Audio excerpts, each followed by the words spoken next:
I had been working evening shifts at the gas station for a couple of months, and most nights were uneventful.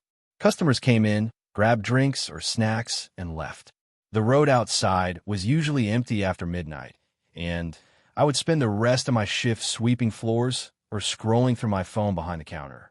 It was a Wednesday night when I saw him, a man wearing a hood, standing next to one of the gas pumps.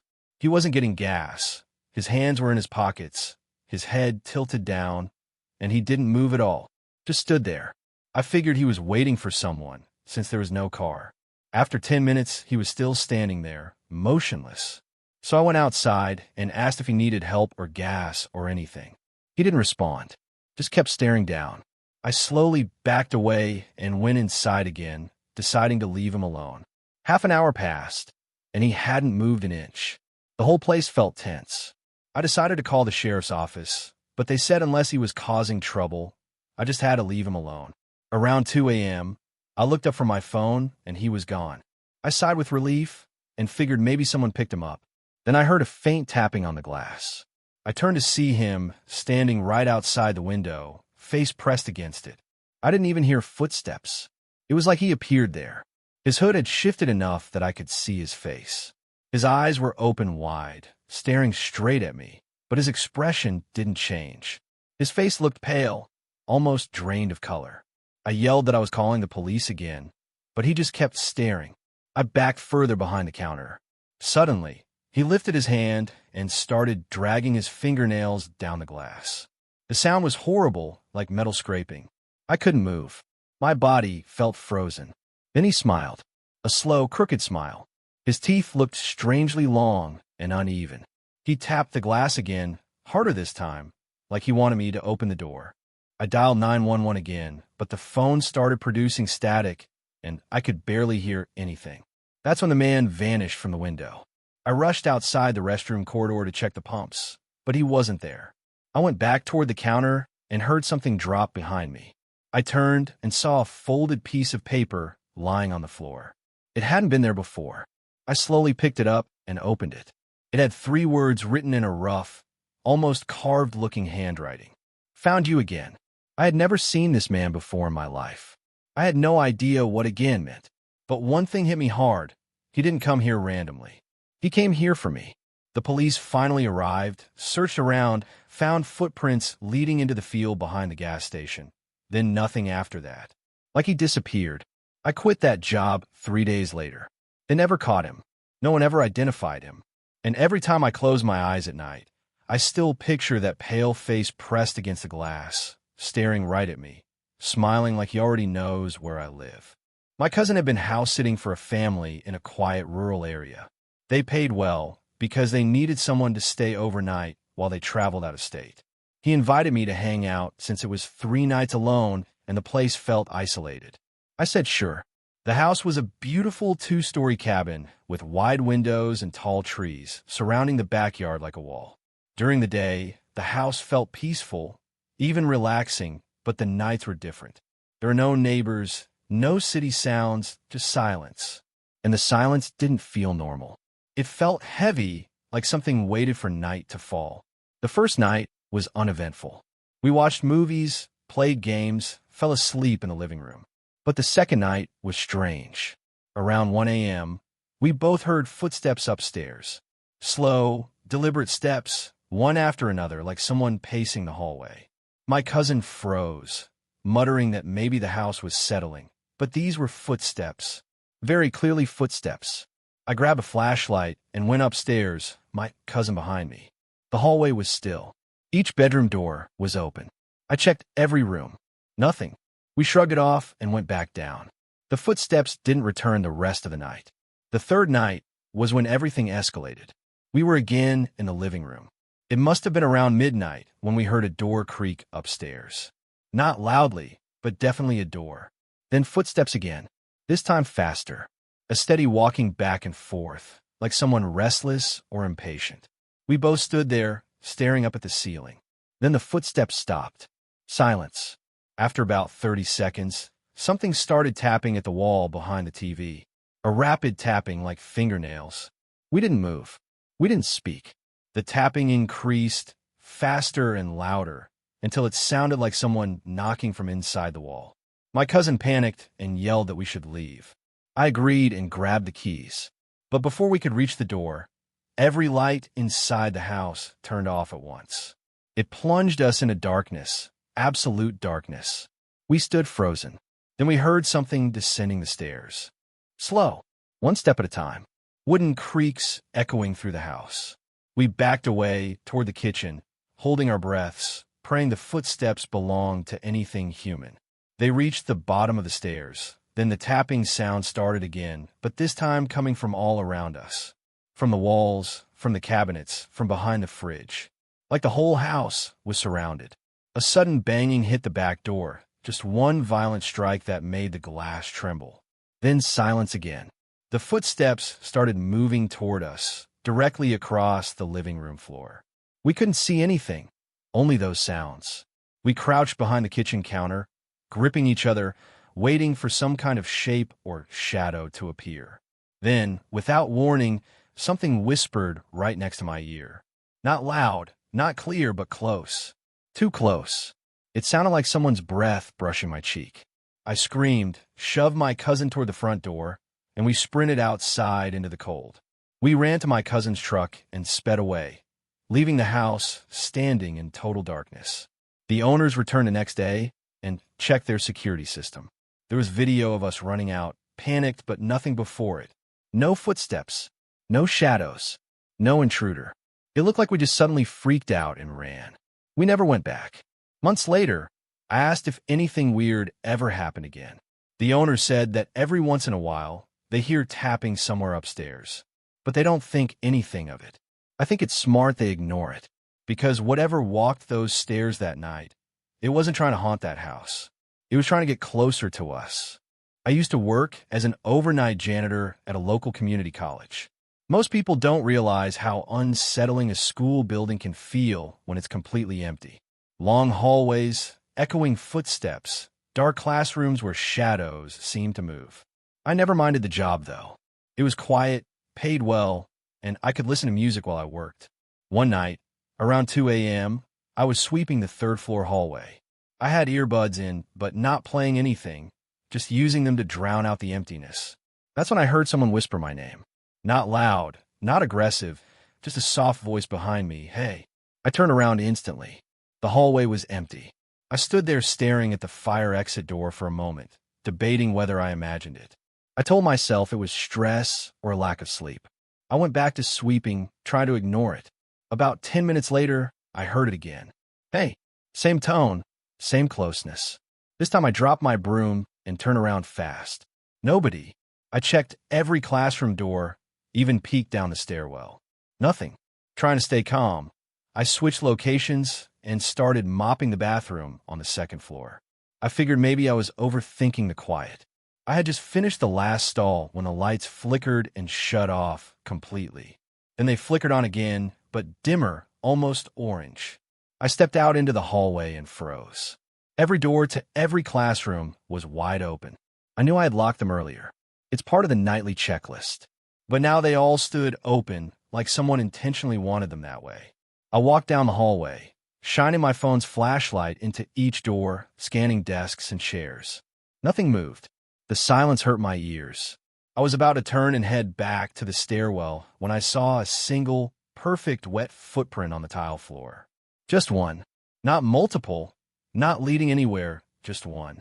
Like someone stepped there and vanished. My breathing went shallow. I backed away slowly, keeping my light on the footprint. My footsteps echoed, but then I heard another set of footsteps echoing too. Not matching mine, one step behind. Every time I moved, I heard one more step that wasn't mine. I sprinted down the hallway. The footsteps behind me sped up. I didn't look back, I just ran. When I reached the stairwell, I grabbed the railing and started down. But as I descended, I heard the whisper again. "Hey," this time right next to my ear. Someone's mouth was inches from my cheek. I stumbled down the last few steps and landed hard on the ground floor. The lights down, they were still normal. I ran to the front entrance and slammed through the doors into the parking lot. I didn't stop until I reached my car. The next morning, I considered quitting, but I convinced myself it was exhaustion, or maybe someone pranked me. The supervisor called and asked me to come in early to check cameras. I went, hoping the footage would show someone breaking in, something explainable. The cameras recorded everything. Me sweeping, me walking the hall, the moment the lights flickered. But none of the doors ever opened. In the footage, I was staring into open classrooms, but the cameras showed them closed and locked the entire time. The footprint wasn't there either. And worst of all, the microphones picked up only one voice that night. Mine. I quit the job the same day and never went back inside the building. They asked why, but I never told them. I just know whatever whispered in my ear that night wasn't supposed to exist. It wasn't human, and it knew my name. I never believed that a quiet town could hold anything terrifying. I grew up in a city where sirens, screams, and weirdos on every corner made the night feel alive. But after I moved to a small mountain town in Colorado, the nights became different. Not loud, not chaotic, just silent, too silent. Like the darkness was waiting for something to wake up inside it. I worked the closing shift at a little convenience store on the edge of town. The pay sucked, but I needed the hours. The town had maybe 3 cops, 1 taxi, and 0 nightlife. Midnight was like 3 in the morning anywhere else. It was December, and the snow fell heavier than usual. The flakes swallowed sound, muffled footsteps, and made the world seem unreal. I'd always thought snow was peaceful until that night. The shift had been slow. The heater hummed, the fluorescent lights flickered, and the security cameras covered all the angles. I spent half the night stocking shelves and the other half scrolling my phone. We were supposed to close at 11, but I usually stayed a little longer to clean. That night, I locked the doors and pulled the metal shutters down over the windows. The only lights outside were the glowing open sign, which was off now, and a flickering street lamp at the edge of the lot. I was halfway to my car when I saw movement across the road. At first, it looked like a dark smear against the white snow, like a shape that didn't belong there. But then the flakes thinned for a moment, and I saw him, standing completely still under the streetlight. A tall man, wearing a long coat, hood pulled low. I couldn't see his face. He didn't move, didn't react, just stood frozen in the snow. I stared for a moment, thinking maybe he needed help or was just a drunk local. But something about the way he stood felt wrong. Too rigid, like his limbs weren't connected properly. I unlocked my car and climbed in. Snow stuck to my jacket and melted onto the seat. My breath was visible, clouding the air. I started the engine, or tried. The key clicked uselessly. The dashboard flickered, then went dark. Perfect timing. I tried again. Same clicking, same dead silence. I looked up instinctively. The man was closer. He had been across the lot. Now he was maybe 20 feet from the car. I hadn't heard footsteps. I hadn't seen him move. He was just closer. Like the snow swallowed the sound, or the distance didn't matter to him. My heartbeat thundered. I locked the doors even though I had no idea what good that would do. He tilted his head sideways, slowly, like a curious bird studying prey. The hood fell slightly, but still no face. Just darkness. I tried my phone, no signal. Typical mountain town. I turned the key one more time, desperate.